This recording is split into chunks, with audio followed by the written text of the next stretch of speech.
So today we're going over med ball slams and what I like to call first principles of med ball slams. These are the things that you should do on any sort of med ball slam, whether it be directly down in front of you, standing on a BOSU, like laterally throwing over the top, whatever it might be. These mechanics kind of stay the same, so as long as you understand these principles, any other sort of med ball slam movement, whatever variation you might be talking about, it'll all kind of make sense and you'll be moving the right way.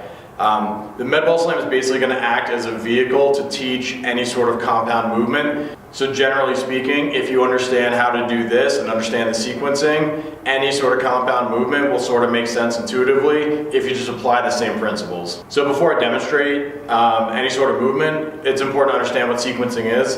Sequencing in lifting is basically the same exact thing as syntax to literature. So the order of the words in a sentence, it makes a difference. Like the dog bit Johnny, Johnny bit the dog. The words are the same, but if you move the order around, it's a very different meaning to that sentence. So it's the same exact thing in fitness. The sequencing matters, the syntax matters of how you're moving. So when you're going through an exercise, it matters which joints you're moving first and which ones are moving last. To our example, med ball slam, it's pretty straightforward. You're just picking a med ball up overhead and then you're slamming it on the ground. A lot of people get confused here because they're holding the thing that you're going to be using, you're holding in your arms. So a lot of people tend to think of it as an arm-driven movement. It's not. So the first thing you need to do in any sort of med ball movement and most compound movements is start with the biggest joint that's going to be moving. In this case, it's going to be the hips. So the first thing when you come from this overhead position is you're pulling yourself down to the ground with the hips. If you start pulling yourself down with the hips, you already get the ball moving without moving the arms. So the ball is already traveling down at a certain speed. Then you go to the next biggest joint that's going to be used. In this case, it's the shoulders.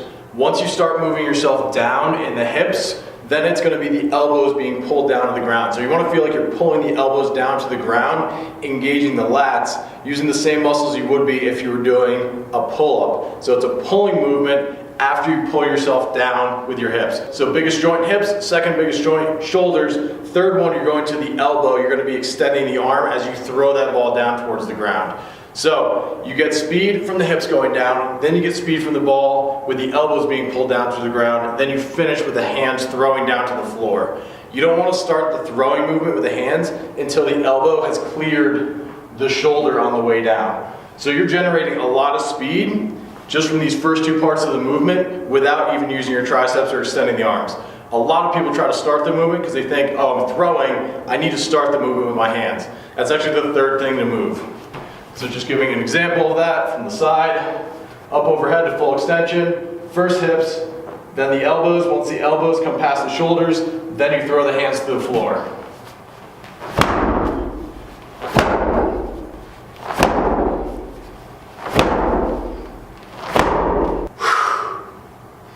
A med ball slam is a power movement, meaning the speed or the time it takes you to get through the movement, it matters. So the quicker the movement is, the more power you're going to create. So if you're moving yourself down in the right order, hips, shoulders, elbows, then you're going to create the most power possible because you're going to create the most speed of that ball traveling down. Because you start with the hips, then the shoulders, then the elbows, going from the biggest joints down to the smallest, you actually create a whipping effect and you're going to be able to throw with a lot more power than you would if you were to just throw from the arms or the hands from that top position. Last thing to mention, generally speaking, any sort of med ball movement, as you're throwing, that's when you want to be exhaling. You want to stay tight and braced through most of the movement. Once you release the ball, that's when you can release the tension in the body.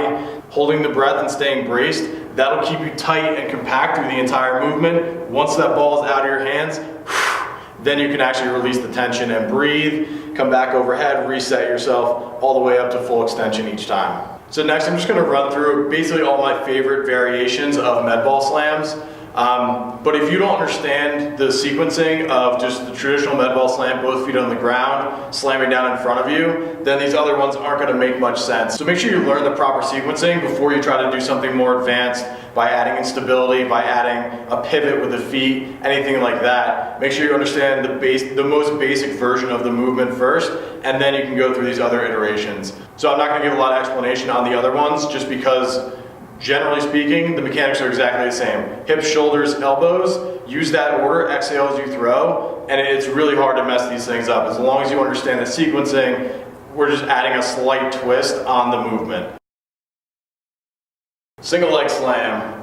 Main thing here, if you're standing on the right leg, left leg starts up, you start at full extension. As you go down, that leg will kick back behind you to compensate for the balance, and it will also help pull you down. So you still need to be using the hips to pull yourself down, even though you're only on a single leg.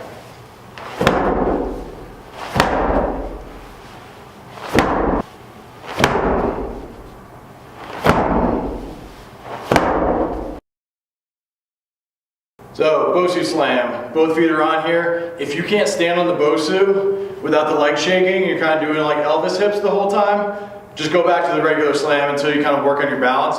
You don't need to work on your balance while you're doing a more advanced movement. But if your balance is fine, you can stand on here. Main focus, keeping the Bosu as level as possible as you go through the slam. Still leading down the hips, followed by the shoulders, then the elbows, breathing as you throw.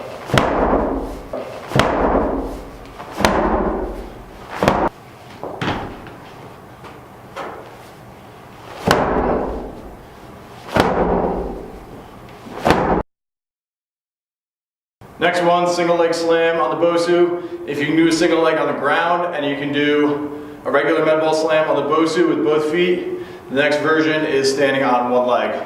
Same thing, try to keep the Bosu as level as possible. Opposite leg starts up, kick down, still pulling yourself down with the hips.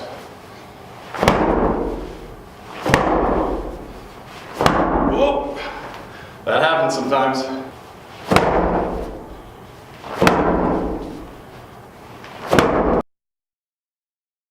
Next is doing two different versions on the Swiss ball. The first one is kneeling.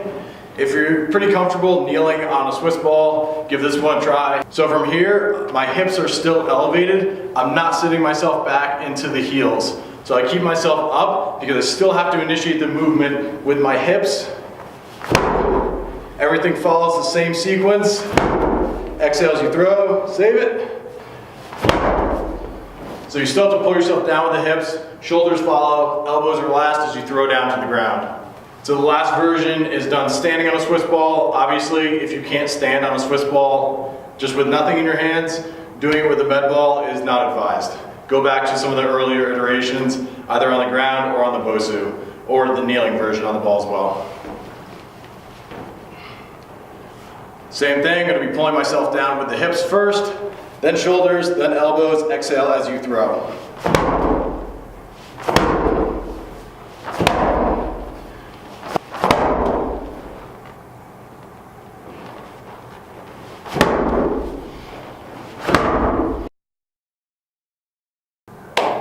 Next one, these are one of my favorites, called these rainbow slams. It's slamming down directly to the side. On one side, you crunch down, kind of doing an oblique crunch. You lift up and over directly along your center line, and then slam down the other side. Main difference here between any other slam is that you get to engage the obliques quite a bit more. As you go down, make sure you pivot the feet, so you're pivoting to one side to get down. From here, as you pull up, you should be tightening the obliques. And then you're going to stand up, pull that thing up overhead, pivot the feet to the other side, pull yourself down with the hips, follow with the shoulders, and then extend the elbows by throwing the hands.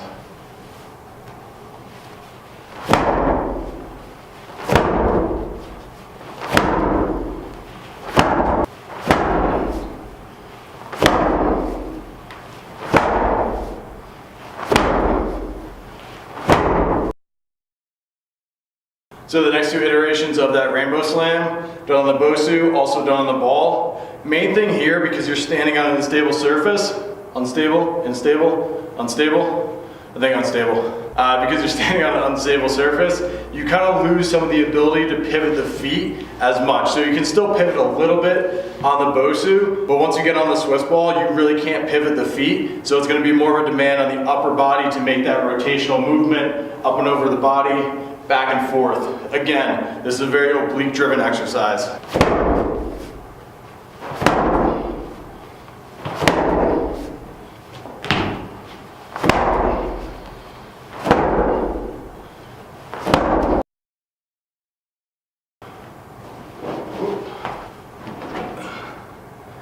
There we go.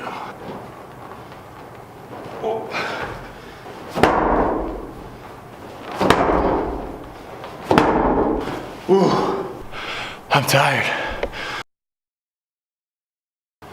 Okay, the next one is a traveling med ball slam. This is just doing a med ball slam right down in front of you, but you're hopping yourself forward or back. Usually 3 or 4 hops forward, 3 or 4 hops back. So this one upon first glance can actually look like you're leading with the elbows, but the hop forward and or back is actually initiating the movement by pulling yourself down to the hips. So the hips are still being pulled down. The main difference is you don't have contact with the ground with your feet when that hip movement starts. But just because you're in the air doesn't mean the hips don't initiate that movement. It's still hips, shoulders, elbows as far as the sequencing goes. Just looking at it visually, it can look a little bit like the elbows are leading the movement.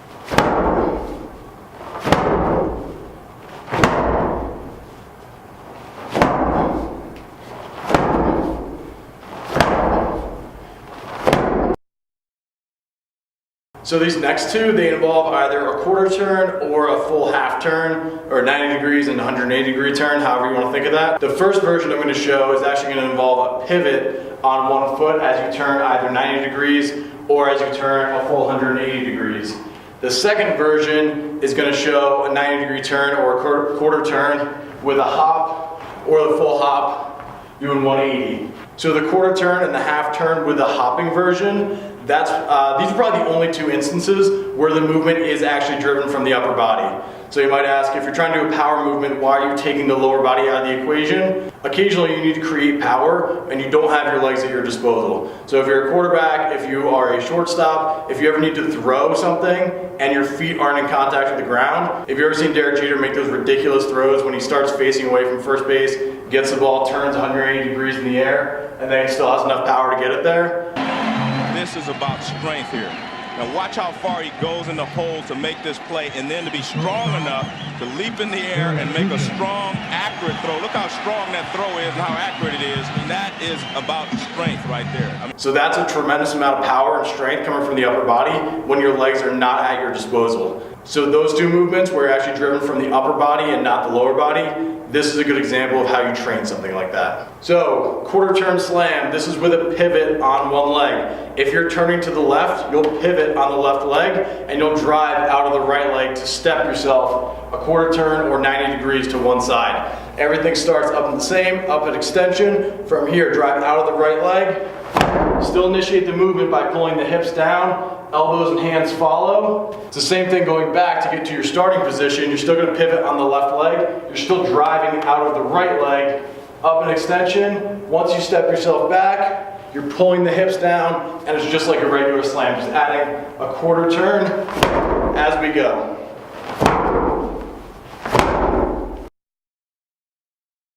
So the quarter turn and the half turn with a hop, these tend to be a little bit tricky for people because it kind of just, it makes you say, all right, everything you were just learning about driving everything from the lower body, just, forget that and do something completely different. But like I said, sometimes you need to create power when you don't have your legs at your disposal. This is something that trains that. So from here, you start overhead in normal position, except instead of driving the quarter turn out of one leg and pivoting on one foot, you initiate the turn with the upper body and you begin the slam. This time you are going to begin the slam sort of by pulling the elbows down on the ground. So you're starting with the shoulders, finishing with the hands, and in this case, once you start the slam, hop the feet up, the lower body will naturally just whip around, and then you just land into that squat position, receiving the ball for the next throw. Looks like this. Lead with the upper body and begin to throw with your hips still facing the way you started.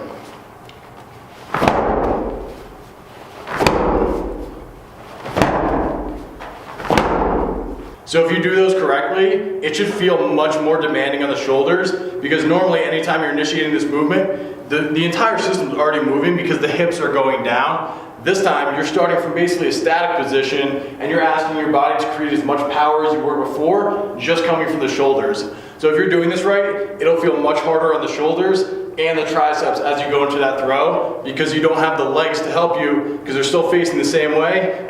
And then you're hopping the feet. So the hips are just following in this position. They're not leading the movement. So if you feel more demand in the shoulders and triceps, you're probably doing it right. Next one is doing a half turn or a 180 degree turn. Same exact thing. If I'm turning to my left, I'm going to pivot on the left foot. I'm going to drive out of the right leg. It's just a bigger drive out of the right leg and a longer pivot. But once you get yourself around, still leading down with the hips, Everything else follows.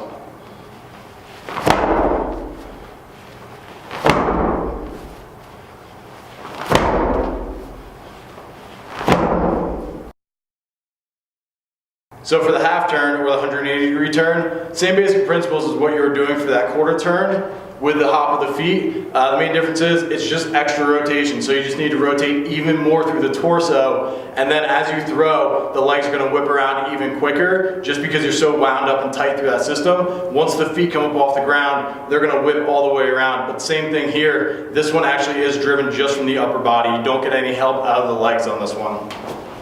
So start up overhead. Work a few times on that big rotational turn. So everything's starting from the shoulders. You can think about the elbows initiating the movement as you come around. Try to hop 180 degrees or halfway around. And make sure you work this to both sides.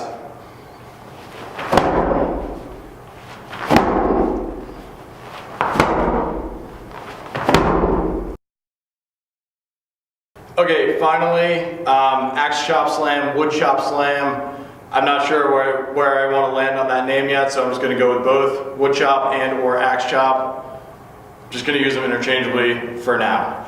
Anyway, this is just a slight iteration on a regular med ball slam where you finish slamming the center, because you are going to finish slamming the center. The only thing that happens, you start with the weight, or you start with the med ball up on the side, you lift up and over, and then you finish coming down your center line. So you can almost think of this one like a combination of a rainbow slam and a regular med slam where you end up slamming down the center, because you're going to start off onto the side and then you lift up and over, so you still get that oblique engagement as you rotate to the side, come up and over to the center, and then you slam down like a traditional slam. So if you want to think of it as like a combination of those two, or just try to learn this one separately, same basic mechanics. The movement is initiated with the hips, and then you just follow with the shoulders and hands, just like every other movement we've been doing, with the exception of those upper body rotational ones, the quarter turn and the half turn.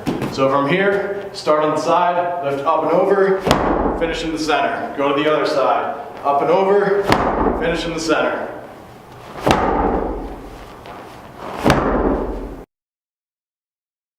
Slightly more challenging iteration if you have no problem with that one and you have no problem standing on a BOSU without a med ball, you can try this one on the BOSU as well. Anytime you're on the BOSU, focus on keeping the BOSU as level as possible, not trying to get a lot of that going on, okay? Start on the side, up and over the center, finish in the front.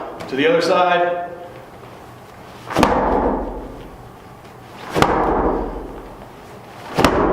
Make sure you're engaging the obliques as you go to the side and you're lifting up and over.